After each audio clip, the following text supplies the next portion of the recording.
예, 10장, 11장까지 사도행전은 이제 새로운 전환기를 맞게 되는 그런 상황을 이 누가는 기록하고 있습니다. 우리가 지난주 읽었던 말씀 속에서 베드로가 룻다와 그리고 욥바에서의 기적 사건과 복음이 확장되는 그런 사건을 지켜보았는데, 사도 베드로가 묵고 있었던 곳이 무두장이의 시몬의 집이라고 이렇게 마지막 구절에 기록이 되어 있습니다. 사실 그 상황도 누가가 일부러 그 묵고 있는 시몬의 집의 직업을 기록함으로 인해서 조금은 아이러니한 그런 장면을 이렇게 누가가 밝히고 있는데요. 무두장이는 어저께 말씀드린 것처럼 가죽을 이제 만드는 그런 직업을 말합니다. 그러니까 율법에 의하면 사실은 가죽을 만들기 위해서는 반드시 동물의 시체를 만져야 되겠죠. 그런 직업에 대해서는 부정한 직업으로 유대인들이 사실은 상종하지 않는 그런 사람들 중에 하나이고, 특별히 유대인들에게 있어서 그런 가죽업을 하고 있는 사람들은 사는 곳도 이렇게 떨어져 있고 사람들도 잘 만나지 않는 그런 직업을 갖고 있는 직종이 바로 무두장이입니다. 그럼에도 불구하고 사도였던 베드로가 그 무두장이 시몬의 집에 머물고 있다는 것 자체를 누가는 일부러 그것을 기록함으로 인해서 무엇인가 상황이 계속해서 아이러니한 상황으로 진행될 것을 예고하고 있는 그런 것을 누가가 일부러 나타낸 것으로 우리가 이해할 수가 있고요. 고넬료를 만나는 사건도 역시 마찬가지입니다. 사실 고넬료는 이탈리아, 그러니까 로마의 군인이었죠. 백부장이라고 이렇게 1절에 기록되어 있는데요. 지금 이제 뒤에 있는 장면이 바로 현재 있는 가이사랴에 있는 로마식 극장입니다. 규모가 대단하죠. 지금도 이곳에서 공연을 하고 있는다고 하는데, 가이사랴라는 지역은 사실 헤롯 대왕이 굉장히 건축에 심혈을 기울였는데, 여러 가지 건축들, 사실 헤롯 성전도 제2성전이라고 하는 헤롯 성전도 헤롯이 중축한 굉장히 원래 있었던 성전보다도 상당히 넓게 중축한 성전이고, 그리고 이 가이사랴라는 지역도 사실은 도시가 없었어요. 그런데 일부러 이 가이사랴를 선택해서 지중해 연안에 지중해가 보이는, 그래서 로마식 인공적인 도시를 만든 거죠. 그래서 오늘날에도 가이사랴를 우리가 여러분이 유튜브나 이런 데 확인해 보면 그 도시가 굉장히 큰 도시였다는 것을 알 수가 있고, 여러분이 영화 그 배너의 그 전차 경기장의 배경이 되는 곳이 이 가이사랴의 전차 경기장이 있습니다. 지금도.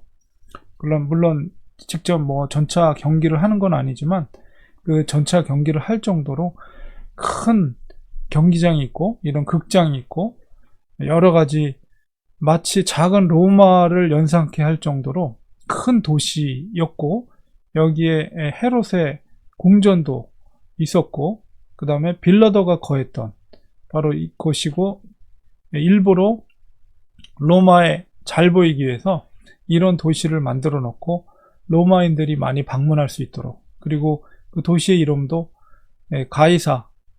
시저의 이름을 따서 가이사랴라 이렇게 이름을 붙여놨어요. 그곳에는 로마인들이 많이 있었고, 그러다 보니까 이제 총독도 있고, 그러니까 군인들이 많이 있었겠죠. 그래서 고넬료라는 사람도 로마의 백부장이면은 부하를 100명 정도를 수하에 거느리고 있는 중대장급 이런 군인이었습니다. 그러니까 사실은 이방인이죠. 유대인들과 접촉해서는 교제하거나 같이 식사를 하거나 이래서는 안 되는 부류의 이방인들이 바로 그 로마인들이었습니다. 그 로마인 중에 고넬료를 하나님이 부르시는 그런 과정을 기록하고 있는데, 바로 그런데 이 고넬료는 유대교의 영향을 받았던 것 같습니다. 그래서 경건하였고 하나님을 경외했고 또 많은 사람들 구제하고 하나님께 기도했던 항상이라는 수식어가 있는 것처럼 기도에 힘썼던 사람으로 볼 수가 있고, 바로 그가 환상을 보는 것도 제9시면은 여러분이 성경에 9시다 이렇게 나왔으면 6시간을 뒤로 빼면 돼요. 그러니까는 오후 3시쯤이겠죠. 오늘날 시간으로 오후 3시에 기도 시간에 그가 환상을 보게 됩니다. 그러니까 하나님의 사자가 나타나서 고넬료를 부르고 고넬료에게 정확한 그가 만나야 될 사람을 환상 중에 천사를 통해서, 하나님의 사자를 통해서 알려주게 되죠. 바로 베드로가 어디에 있는지를 알려주는 그런 내용을 담고 있는데, 정확한 도시 요빠와 그리고 그 사람의 이름 베드로, 그리고 어디에 유숙하고 있는지, 무두장이 시몬의 집, 그러니까는 도시와 머물고 있는 장소, 그 집까지도 정확하게, 그리고 위치상으로도 해변에 있다, 이렇게 말을 해줍니다. 그래서 우리가 지도상에서 보면 요빠와 가이사라, 해변가에 있죠. 그래서 요빠도 그렇고 가이사라도 그렇고 고대 유명한 항구 도시였습니다. 그래서 가이사라에서 환상을 보게 되고, 요빠에서 동일하게, 오늘 본문은 아니지만은 요빠에서도 동일하게 베드로가 환상을 보게 되는 장면을 보게 됩니다. 그래서 고넬료는 자기의 집에 하인들 2사람이랑 그 백부장이니까 그 부하 중에서 경건한 사람 하나를 불렀다. 아마도 자기의 신앙을 동일하게 갖고 있거나 아니면 그래도 하나님에 대해서 알고 있는 그런 경건한 부하를 한 명 같이 해서 3명을 바로 요빠에 있는 베드로를 초청하기 위해서 그곳으로 보내게 되는 그런 장면을 본문 속에서 기록하고 있습니다. 이 장면을 누가가 상세하게 기록하고 있는 것은 하나님의 복음이 유대 땅, 사마리아 땅, 갈릴리, 그리고 그것이 이제 전 세계를 향한 이방인들에게도 복음이 전파되려고 하는 그런 과정을 누가가 자세하게 기록하고 있는 것을 보게 됩니다.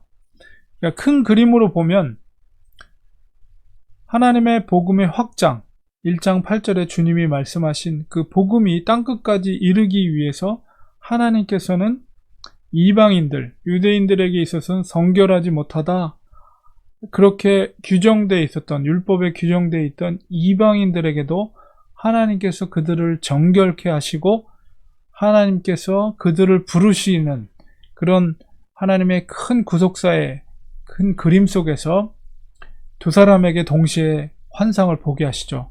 이방인이었던 고넬료, 그리고 사도의 대표였던 베드로에게 동일하게 환상을 보게 하시는데, 한 사람의 개인이라고 볼 수 있지만은 하나님의 구속사의 큰 그림 속에서 보면 그것은 바로 유대인 전체를 대표하는, 유대교 전체를 대표하는 상징적인 존재가 베드로라고 한다면, 바로 이방인을 대표하는 상징적인 존재가 고넬료라는 거예요. 그러므로 하나님께서는 바로 이방인 전체를 하나님께서 그들을 세속적이지 않고 하나님께서 그들을 정결케 하셨다는 것을 대표로 고넬료를 불러서 유대교의 대표였던 베드로를 만나게 하는, 그래서 하나님의 복음이 전 열방을 향해, 전 모든 이방인들에게 향하고 있다는 것을 바로 유대인을 대표하고 있는, 유대인 크리스찬을 대표하고 있는 베드로에게 그것을 깨닫게 함으로 인해서 복음이 전 세계로 확장되게 하는 그런 역할을 이 사건을 통해서 하게 하고 있다라는 것을 볼 수가 있죠. 물론 그런 과정 속에서 성령님께서 2사람에게 동일하게 환상을 주셨어요. 그러니까 성령님께서 그들을 몰고 가는 것을 우리가 느낄 수가 있죠. 근데 그 상황 속에서 어떤 사람을 하나님께서 사용하는가라고 했을 때 항상 기도하는 고넬료를 하나님 부르셨다는 거예요. 그러니까 우리가 팬데믹, 코로나19 사태로 전 세계가 전혀 경험하지 못했던 뭐 1918년인가 그 1908년도에 스페인 독감 이후로는 전혀 경험하지 못했던 독특한 상황 속에서 하나님께서 우리를 몰아가고 있는데요. 이 속에서라도 하나님은 분명히 하나님의 계획함 속에서 하나님은 일을 하고 계시죠. 그런데 그 속에서 하나님께서 일하고 사용하시는 자들은 누구인가 라고 했을 때 영적으로 깨어있는 자들, 정말 기도하는 자들, 그 속에서 하나님의 계획 속에 쓰임받을 수 있다는 것, 이런 거를 우리는 본문 속에서 깨달아야 됩니다. 요즘도 계속 보면 책이라든가 아니면 여러 성경학자라든가 아니면 훌륭한 목회를 하신 분들이 이 팬데믹 사태 이후의 교회의 모습은 어떻게 변할 것인가에 대한 그런 글들이 많이 나오더라고요. 저도 이제 관심을 갖고 읽고 있는데 뭐 여러 가지 많은 분석들을 하고 있습니다. 정말 이런 상황 속에서 우리가 정말 영적으로 깨어있고 더 하나님 앞에 기도하고 또 민감하게 그것을 반항하고 이 속에서 많은 사람들이 상처를 받게 되겠죠. 어려움을 경험하게 되고 이 팬데믹이 지난 다음에 겪게 될 더 고통들은 우리가 지금 겪고 있는 고통보다도 어쩌면 더하면 더할지 덜하지는 않을 것이다. 이런 생각도 듭니다. 그런 시대 속에서 교회의 사명과 역할이 무엇인가?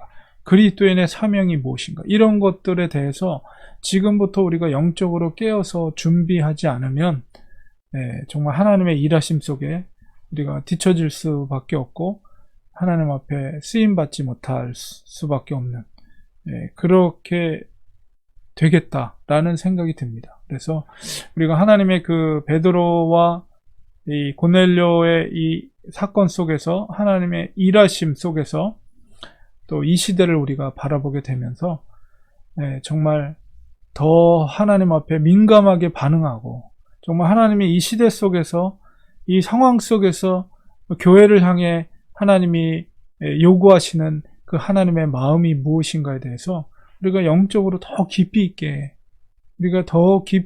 깨닫지 않으면 정말 이 시대 속에서 많은 사람들과 많은 영혼들의 어떤 필요를 채우지 못하는 그런 교회와 그리스도인들이 될 수도 있다는 위기의식을 느끼게 됩니다.